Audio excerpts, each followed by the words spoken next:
بسم اللہ الرحمن الرحیم۔ السلام علیکم۔ بھائی نے نیا کلینک کھولا۔ ان کے ہسپتال میں ہر وقت مریضوں کی لائن لگی ہوتی تھی۔ میں بھی اسی کلینک میں نرس تھی جب روز رات پابندی سے ایک مریض منہ پر کپڑا باندھ کر آتا اور مجھ سے اپنے ہاتھ کی پٹی کرواتا اور خاموشی سے چلا جاتا۔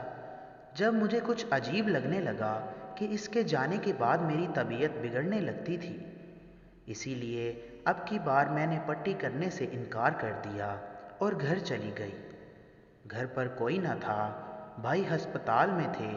میں جیسے ہی گھر میں داخل ہوئی اور کمرے کا دروازہ کھولا تو پیروں تلے زمین نکل گئی کہ اندر میری زندگی کا سب سے بڑا سپنا یہ تھا کہ میں بھی اپنے بھائی کی طرح ڈاکٹر بننا چاہتی تھی۔ ان کی پڑھائی کا آخری سال تھا جبکہ میں نے گھر میں ضد لگا لی تھی کہ میں نے اب تک سائنس کی تعلیم حاصل کی ہے تو آگے بھی اسی طرح اپنی تعلیم جاری رکھوں گی۔ ایک رات میں اپنے ٹیسٹ کی تیاری کر رہی تھی جب ابو میرے کمرے میں آ گئے۔ وہ میرے پاس آ کر بیٹھے اور بولے، بیٹی میری ایک بات مانو گی؟ میں بولی، ابو آپ کی ہر بات مانوں گی، آپ بس حکم دیں۔ ابو بولے، میری بہن کے بیٹے کمال سے شادی کر لو۔ مجھے ابو کی بات پر یقین کرنے میں بڑی دیر لگ گئی۔ مجھے ابو جیسے سمجھدار مرد سے اس قسم کی بات کی توقع نہیں تھی۔ میں بڑی مشکل سے بولی، ابو آپ نیند میں تو نہیں؟ ابو مسکرانے لگے اور بولے، نہیں بیٹی، میں اپنے پورے ہوش و حواس میں تم سے یہ بات کر رہا ہوں۔ میری آنکھوں سے آنسو بہنے لگے۔ سمجھ ہی نہیں آ رہا تھا کہ اپنے اس باپ سے کیسے بات کروں جو ہمارے دل کی ہر بات سمجھ لیتا تھا، آج خود سوالی بن کر میرے پاس آیا بیٹھا ہے۔ میں نے بڑی ہمت کی اور کہنے لگی، ابو آپ جانتے ہیں نا کمال کا ذہنی توازن خراب ہے۔ ابو نے اس بات میں سر ہلا دیا۔ میں نے ٹوٹے ہوئے لہجے میں کہا، اور آپ یہ بھی جانتے ہوں گے کہ میں میڈیکل کی تعلیم حاصل کر کے بھائی کی طرح ڈاکٹر بننا چاہتی ہوں۔ ابو نے پھر سے سر ہلا دیا تو میں پھٹ پڑی اور بولی، جب آپ یہ سب کچھ جانتے ہیں تو میں پھر قربانی کا بکرا کیوں بننا؟ ابو بولے، بیٹی یہ میرے بندے ہاتھ دیکھو، مجھ سے سوال جواب مت کرو، بس اس شادی کے لیے ہاں کر دو۔ میں نے زور زور سے نفی میں سر ہلایا اور بولی، نہیں ابو، میں آپ کو اپنے ساتھ اتنی بڑی زیادتی نہیں کرنے دے سکتی۔ تب ابو نے اپنے سر سے ٹوپی اتار کر میرے قدموں میں رکھ دی۔ یہ دیکھ کر میں پھوٹ پھوٹ کر رونے لگی۔ ابو نے مجھے بے بس کر دیا تھا۔ میں سوچ بھی نہیں سکتی تھی کہ میرا مہربان اور شفیق باپ میرے ساتھ ایسا بھی کر سکتا ہے۔ میں نے ابو کی ٹوپی کو اٹھا کر اپنے سینے سے لگا لیا اور بولی، ابو میں آپ کا حکم مان لیا، مگر میری بات آپ بھی یاد رکھیں، جس دن میں نے اس نکاح نامے پر سائن کیا اس دن میں آپ کے لیے مر جاؤں گی۔ ابو اٹھ کھڑے ہوئے اور میرے سر پر پیار دے کر بولے، جیتی رہو۔ ابو جیسے ہی کمرے سے باہر نکلے، امی بھی میرے پاس آ گئیں۔ وہ بہت گھبرائی ہوئی تھیں۔ وہ کہنے لگیں، کیا بات ہے ہادیہ؟ مجھے سب کچھ سچ سچ بتاؤ۔ تمہارے ابو روتے ہوئے کمرے سے کیوں نکلے ہیں؟ تم نے ان سے کیسی ایسی چیز کی فرمائش تو نہیں کر دی جو وہ افورڈ نہیں کر سکتے؟ میں بولی، امی ابو مجھے موت کی سزا سنا کر یہ دعا دے کر گئے ہیں کہ میں جیتی رہوں۔ میں نے امی کو ساری بات بتا دی تو وہ ایک دم سے غصے میں بولی، شفیق کا دماغ خراب تو نہیں ہو گیا؟ وہ میری اکلوتی بیٹی کے ساتھ ایسا کیسے کر سکتا ہے؟ میں اس سے یہ سب کرنے کی اجازت نہیں دوں گی۔ پھر نہ جانے امی اور ابو کے درمیان کیا بات ہوئی، بس امی سارا سارا دن روتی رہتی تھیں۔ ایک دن ابو مجھ سے آ کر کہنے لگے، پارلر چلو گی؟ میں نے ناسمجھی سے ان کی طرف دیکھا تو کہنے لگے، تمہاری پھپھو آج تمہاری بارات لے کر آنا چاہتی ہیں۔ میں ہنس کر بولی، ابو پاگل شوہر کے لیے کوئی پاگل بیوی کی سجتی سورتی ہے بھلا؟ ابو چپ کر کر چلے گئے۔ امی کو جب اس بات کا علم ہوا تو انہوں نے فوراً سے بھائی کو فون کر کے کہا کہ گھر آ جاؤ، تمہارا باپ تمہاری بہن کو زندہ درگور کرنا چاہتا ہے۔ بھائی نے جب یہ خبر سنی تو وہ بہت پریشان ہو گئے۔ وہ دوسرے شہر میں ہوتے تھے، وقت پر پہنچنا ان کے لیے بہت مشکل تھا۔ پھپھو میری بارات لے آئیں۔ امی نے پھپھو سے کوئی بات نہ کی۔ ابو اور امی کی بھی بول چال بند تھی، حالانکہ میں اپنی زندگی میں کبھی ان کو ایک دوسرے سے ناراض نہیں دیکھا تھا۔ ان کی جوڑی مثالی تھی۔ خیر، رخصتی کا وقت آیا تو ابو نے میرے سر سے پیار دینا چاہا تو میں آگے بڑھ گئی۔ میں پھپھو کے ساتھ رخصت ہو کر ان کے گھر آ گئی۔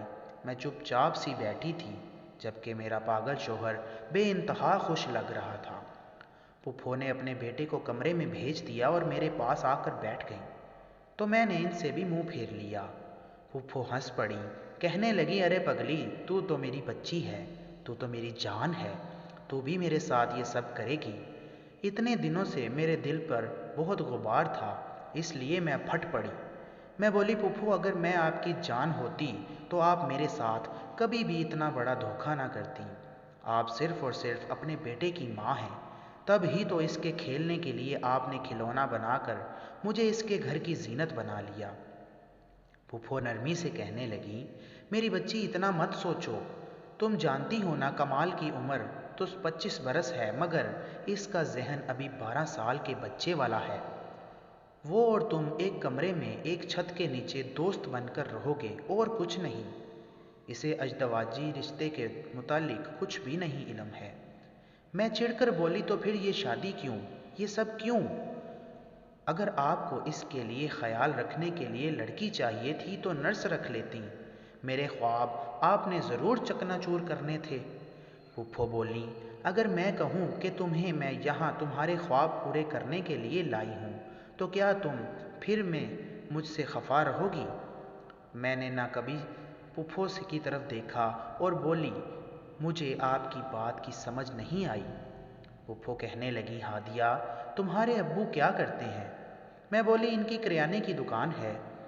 آپ بھی تو ان باتوں سے واقف ہیں، پھر مجھ سے یہ سب کیوں پوچھ رہی ہیں؟ پھپھو بولی، کیونکہ تم بہت سی باتوں سے ابھی تک ناواقف ہو۔ اچھا مجھے یہ بتاؤ کہ ایک کریانے کی دکان سے ایک ایسا شخص جس نے ہمیشہ حلال کمایا ہو، اتنی مہنگائی کے دور میں کتنی سیونگ کر سکتا ہے؟ ایک بیٹے کو ڈاکٹر اس نے نہ جانے کہاں سے قرض لے کر بنایا ہے، اب بیٹی بھی یہ فرمائش کر رہی ہے، تو ایک ایسے انسان نے جس نے کبھی کسی کے سامنے ہاتھ نہیں پھیلایا، میرے سامنے ہاتھ پھیلا دیا۔ میں چونک گئی۔ پھپھو بولی، ہاں ہادیہ، شفیق مجھ سے قرض لینے آیا تھا۔ اسے معلوم تھا کہ میرا شوہر کروڑ پتی ہے، وہ ضرور میری مدد کرے گا، مگر وہ یہ نہیں جانتا تھا کہ میں اپنے شوہر کے ہاتھوں مجبور ہوں۔ ہادیہ، تمہارا پھپھا بے حد کنجوس ہے، یہ تم آنے والے وقتوں میں دیکھ لو گی۔ میں شفیق کو پیسے نہیں دے سکتی تھی کیونکہ احمر مجھے اس چیز کی بھی اجازت کبھی نہیں دے سکتا۔ پھر میں نے بہت سوچ بچار کے بعد یہ فیصلہ کیا کہ تمہیں اپنی بہو بنا کر گھر لے آؤں گی اور یہاں تم اپنی پڑھائی مکمل کرتی رہنا۔ جب تم ایک کامیاب ڈاکٹر بن جاؤ گی تو پھر کمال سے طلاق دلوا کر میری تمہاری شادی بہت اچھی جگہ کروا دوں گی۔ صبح میں ڈرائیور سے تمہاری کتابیں بھی منگوا دوں گی، بس تم اپنی پڑھائی پر توجہ رکھنا۔ تم نے یہ ٹیسٹ ہر حال میں پاس کرنا ہے تاکہ تمہیں میڈیکل کالج میں داخلہ مل سکے۔ اتنا کہہ کر پھپھو مجھے میرے کمرے میں چھوڑ آئیں۔ میں ملی جلی کیفیت کا شکار تھی۔ جو بھی تھا، ان سب کو مل کر مجھے ایک پاگل کے حوالے نہیں کرنا چاہیے تھا۔ مجھے کمال سے خوف محسوس ہو رہا تھا۔ جب میں کمرے میں داخل ہوئی تو وہ کوئی ویڈیو گیم کھیل رہا تھا۔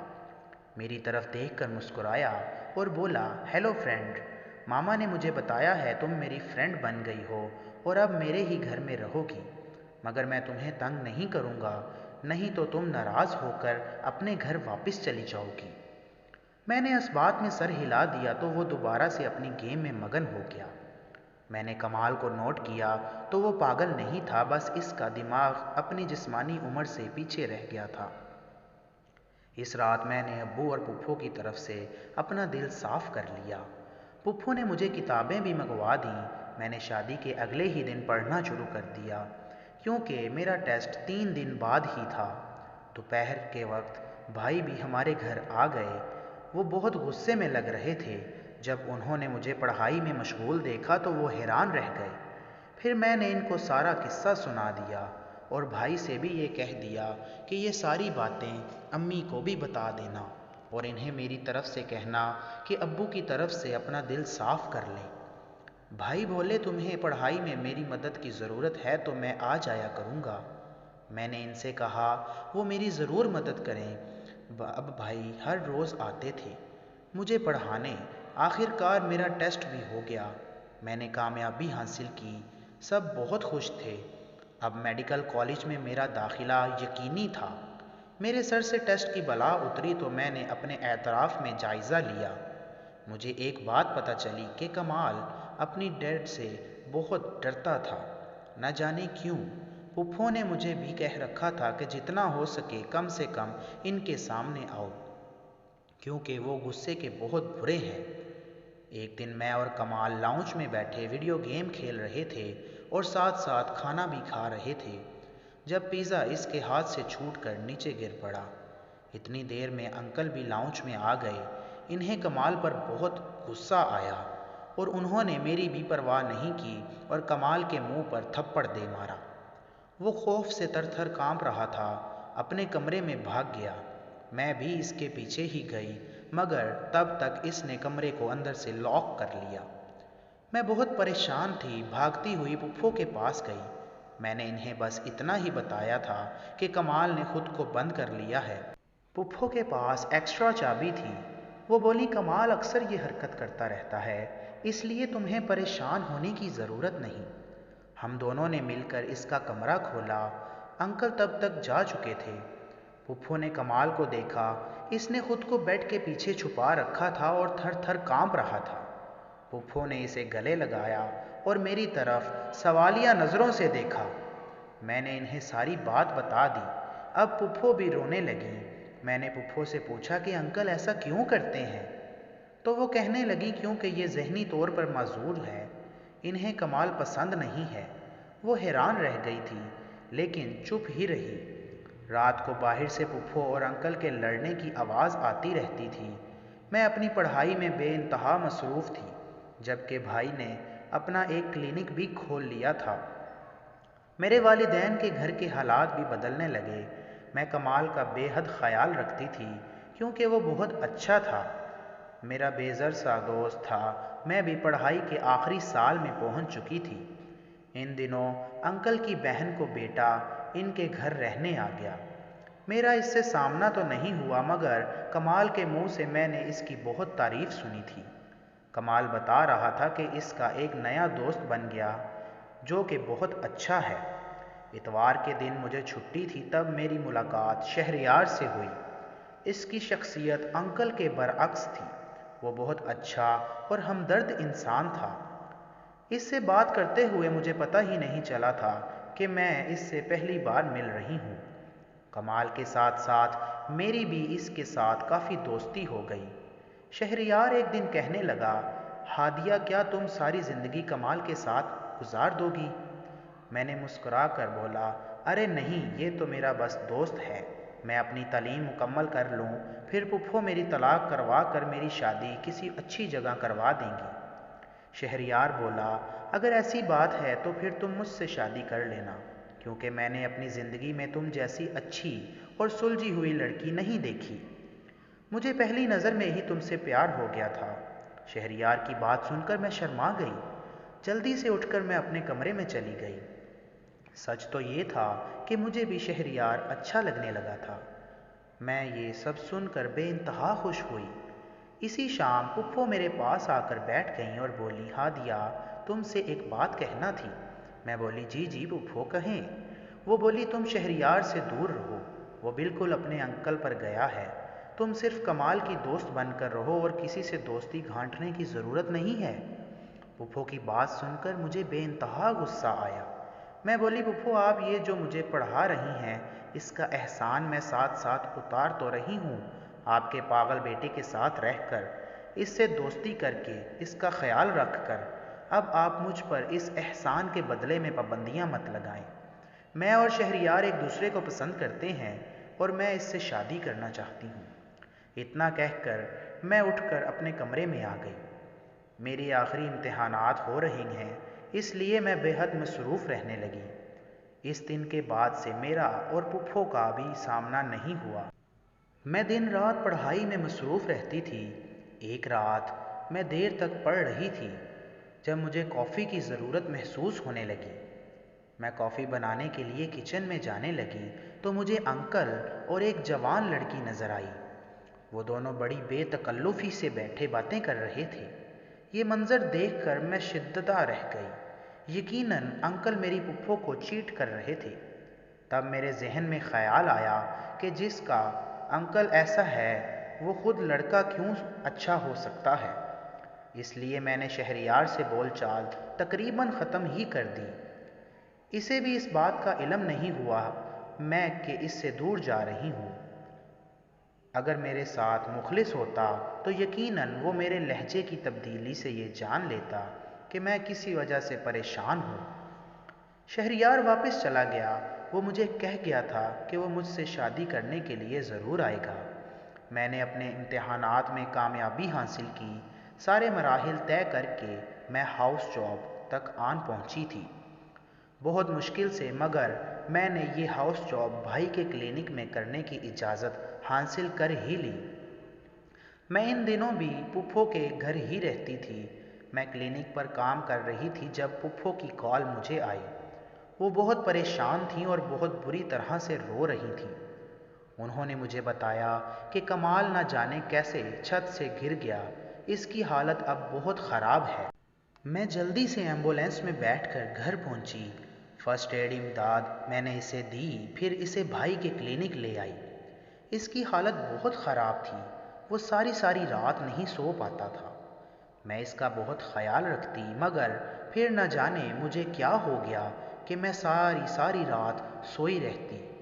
صبح اٹھتی تو پتہ چلتا کہ رات بھر کمال کی حالت بہت خراب رہی۔ میں بہت پریشان تھی کہ مجھے نہ جانے کیا ہو گیا ہے۔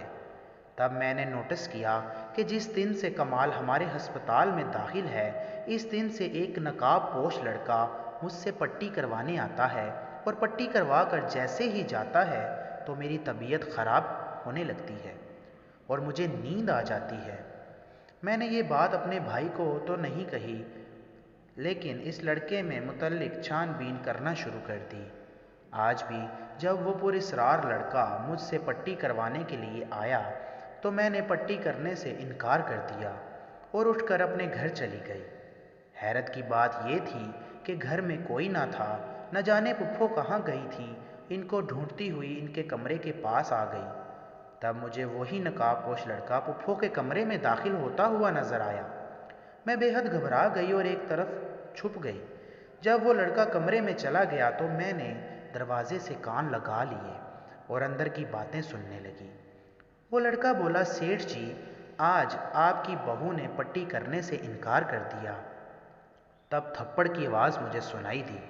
انکل کہنے لگے، میں نے تم سے کہہ دیا ہے مجھے ہر صورت میں کمال کی میت دیکھنی ہے اور یہ کام تم نے ہی کرنا ہے۔ میں نے جلدی سے اپنا موبائل نکالا اور ان کی آوازیں ریکارڈ کرنے لگی۔